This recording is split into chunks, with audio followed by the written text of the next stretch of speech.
6 അഷ്ടാംഗ മുട്ട നെഞ്ച് പതുക്കെ താഴ്ന്നു.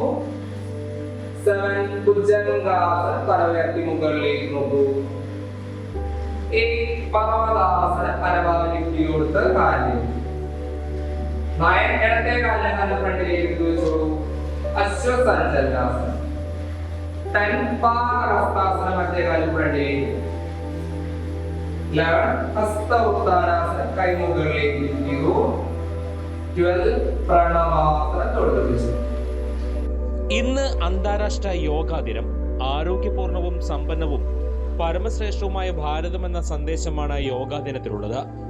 പണ്ടൊരു വിഭാഗത്തിൽ മാത്രം ഒതുങ്ങി നിന്നിരുന്ന യോഗാഭ്യാസം ഇന്ന് ഒട്ടുമിക്ക ആളുകളും ദിനചര്യയാക്കി മാറ്റിക്കഴിഞ്ഞു. സ്ത്രീകൾ അടക്കമുള്ളവർ യോഗ ജീവിതശൈലിയാക്കി മാറ്റിക്കഴിഞ്ഞു. രാവിലെ പ്രാണായാമം അടക്കമുള്ള യോഗാചാര്യങ്ങൾ അനുഷ്ഠിച്ചാൽ ഒട്ടേറെ അസുഖങ്ങളിൽ നിന്നും മോചനവും ഒരു ദിവസം മുഴുവൻ ഊർജവും ഉന്മേഷവും നൽകാൻ യോഗയ്ക്ക് കഴിയും. നമ്മുടെ യോഗ ദിനമാണ്, അന്താരാഷ്ട്ര യോഗ ദിനമാണ് ജൂൺ 21.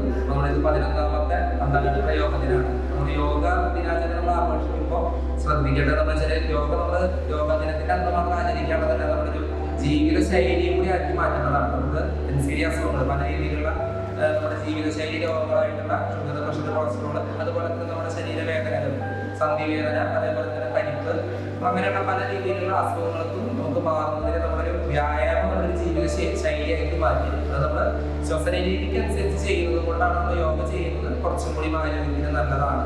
അപ്പോൾ നമ്മളെല്ലാവരും ഈ ഒരു യോഗയുടെ ഒരു ബോധവൽക്കരണം അല്ലെങ്കിൽ ഒരു അവബോധം മനസ്സിലാക്കിക്കൊണ്ട് നമ്മുടെ ഒരു ജീവിത ശൈലിയാക്കാൻ പറ്റാം. ഈ വർഷത്തെ യോഗ ദിനത്തിന്റെ ആശംസകൾ നേർന്നുകൊണ്ട് ഭാരതം മുഴുവൻ യോഗ എന്ന ആശയം എത്തിക്കാനും യോഗമയമായ ഭാരതം സൃഷ്ടിക്കാനും പ്രധാനമന്ത്രി നരേന്ദ്രമോദി ആത്മാർത്ഥമായി പ്രവർത്തിച്ചു. അതുകൊണ്ട് തന്നെ യോഗ ഇന്ന് ഗ്രാമാന്തരങ്ങളിലേക്ക് വ്യാപിച്ചു കഴിഞ്ഞു. മുൻ മുഖ്യമന്ത്രിയും CPM-ന്റെ മുതിർന്ന നേതാവുമായിരുന്ന VS അച്യുതാനന്ദൻ തന്റെ ആരോഗ്യ രഹസ്യം യോഗയാണെന്ന് സമ്മതിച്ചിട്ടുണ്ട്. മുഖ്യമന്ത്രി പിണറായി വിജയനും യോഗയെ പരിപോഷിക്കുന്നതിനായി ഒട്ടേറെ പദ്ധതികൾ നടപ്പിലാക്കിയിട്ടുണ്ട്. നടൻ മോഹൻലാൽ യോഗ മുടങ്ങാതെ അനുഷ്ഠിക്കുന്ന ആളാണ്. കോളേജുകളിലും സ്കൂളുകളിലും യോഗ പരിശീലിപ്പിച്ചു വരുന്നുണ്ട്. ആയുർവേദത്തിന്റെ ഒരു ഭാഗമാണ് യോഗ. മന്ത്രി VN വാസവൻ യോഗ മുടങ്ങാതെ ചെയ്യുന്ന വ്യക്തിയാണ്. യാത്രയിലും അദ്ദേഹം യോഗ കിറ്റും വസ്ത്രവും കൂടെ കരുതും. യോഗ മുടങ്ങാതെ അനുഷ്ഠിക്കുകയും അതിലൂടെ ആരോഗ്യം നിലനിർത്തുകയും ചെയ്യുന്ന വ്യക്തിയാണ് തൃശൂർ ജില്ലാ യോഗ അസോസിയേഷൻ പ്രസിഡന്റും MLA-യുമായ സേവ്യർ ചിറ്റപ്പള്ളി. ജൂൺ 21 അന്താരാഷ്ട്ര യോഗാ ദിനമായി ആചരിക്കുകയാണ്. 2015 മുതലാണ് യോഗ അന്താരാഷ്ട്ര ദിനാചരണം ആരംഭിച്ചത്. ആ നിലയിലെടുക്കുമ്പോൾ 10ാമത് അന്താരാഷ്ട്ര യോഗാ ദിനമാണ് 2025 ജൂൺ 21 കടന്നു വരുന്നത്. നമുക്കറിയാം, നേരത്തെ ഒരു പ്രത്യേക വിഭാഗത്തിൽ ഒതുങ്ങി നിന്നിരുന്ന ഒരു സംവിധാനമായിരുന്നു യോഗ എന്നുണ്ടെങ്കിൽ ഇന്ന് ലോകത്താകെ ജീവിത സാഹചര്യങ്ങളുടെ ഭാഗമായി, ശൈലികളുടെ ഭാഗമായി രൂപപ്പെടുന്ന വ്യത്യസ്തങ്ങളായ ആരോഗ്യ പ്രശ്നങ്ങൾക്ക് പരിഹാരം എന്ന നിലയിൽ തന്നെ യോഗ ഇപ്പോൾ പ്രവർത്തിച്ചുകൊണ്ടിരിക്കുകയാണ്.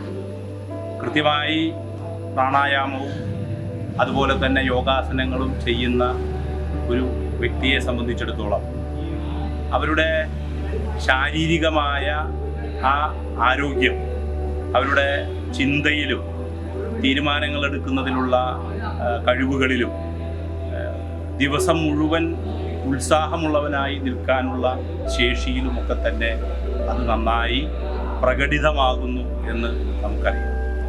തീർച്ചയായും ജാതി, മത, വർണ്ണ വ്യത്യാസമില്ലാതെ എല്ലാവർക്കും നിർവഹിക്കാവുന്ന ഒന്നാണ് യോഗ. അതൊരു ജീവിതചര്യയാക്കി മാറ്റുക എന്നത് അനിവാര്യമാണ് ഈ കാലഘട്ടത്തിൽ എന്നാണ് ഈ യോഗാ ദിനത്തിൻ്റെ ഭാഗമായി പറയാനുള്ളത്. അപ്പോൾ കേരളത്തിലെ യോഗ പഠിക്കുന്ന സംവിധാനം, പ്രത്യേകിച്ച് 2016 മുതൽക്ക് യോഗയെ സ്കൂൾ ഗെയിംസ് ഇനമായും സ്പോർട്സിലും യോഗയെ ഉൾപ്പെടുത്തുന്ന ഒരു നില 2016 മുതൽ പ്രത്യേകിച്ച് കേരളത്തിൻ്റെ മുഖ്യമന്ത്രി ബഹുമാനപ്പെട്ട പിണറായി വിജയൻ അദ്ദേഹം മുൻകൈയെടുത്താണ് ആ കാര്യങ്ങൾ നിർവഹിച്ചത്. നമ്മുടെ സംസ്ഥാനത്ത് യോഗ അസോസിയേഷൻ ഓഫ് കേരള എന്ന നിലയിൽ വളരെ സജീവമായി പ്രവർത്തിക്കുന്ന അസോസിയേഷൻ്റെ ഭാഗമായിട്ടാണ് തൃശ്ശൂർ ജില്ലയിൽ അസോസിയേഷൻ ഓഫ് യോഗ പ്രവർത്തിച്ചുകൊണ്ടിരിക്കുന്നത്.